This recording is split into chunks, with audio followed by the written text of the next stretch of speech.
تنطلق غدا الاثنين منافسات بطولة كأس السوبر المصري بنظامها الجديد في الإمارات، وذلك بمشاركة 4 أندية: الأهلي، بيراميدز، سيراميكا، كليوباترا، فيوتشر.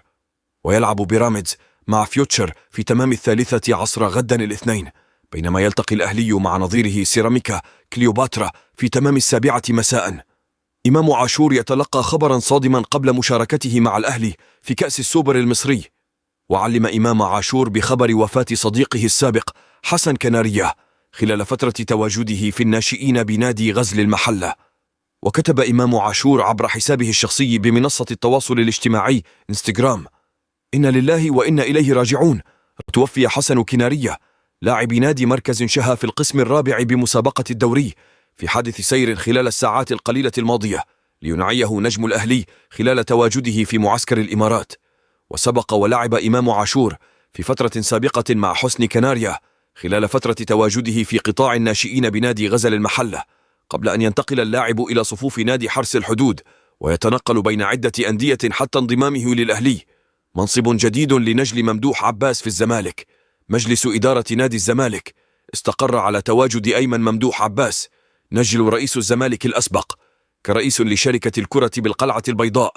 ويستعد مجلس إدارة الزمالك للإعلان عن تعيين أيمن ممدوح عباس رئيسا لشركة الكرة في القلعة البيضاء في الفترة المقبلة.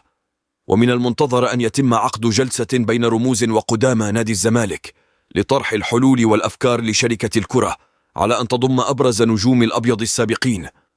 وأشارت تقارير أن شركة الكرة في نادي الزمالك ستضم أحمد سليمان وحسين السيد عضوا مجلس إدارة القلعة البيضاء. وفي سياق آخر يحاول مسؤولو الزمالك إنهاء أزمة منع النادي من القيد في الفترة المقبلة، وذلك من أجل إبرام صفقات قوية في الميركاتو الشتوي. الصدمات تتوالى. فرجاني ساسي يورط الزمالك. تلقى مجلس إدارة نادي الزمالك برئاسة حسين لبيب صدمة جديدة بتوقيع غرامة مالية كبيرة من جانب الفيفا بسبب التونسي فرجاني ساسي لاعب الفريق السابق. وكان التونسي فرجاني ساسي لاعب وسط الدحيل القطري الحالي قد رفع قضية ضد نادي الزمالك بسبب المستحقات المالية له بعد رحيله عن صفوف القلعة البيضاء في صيف 2021. ورفض ساسي التنازل عن قضيته ضد الزمالك بخصوص مستحقات لدى النادي خلال ال3 مواسم التي لعب فيها بالقميص الأبيض.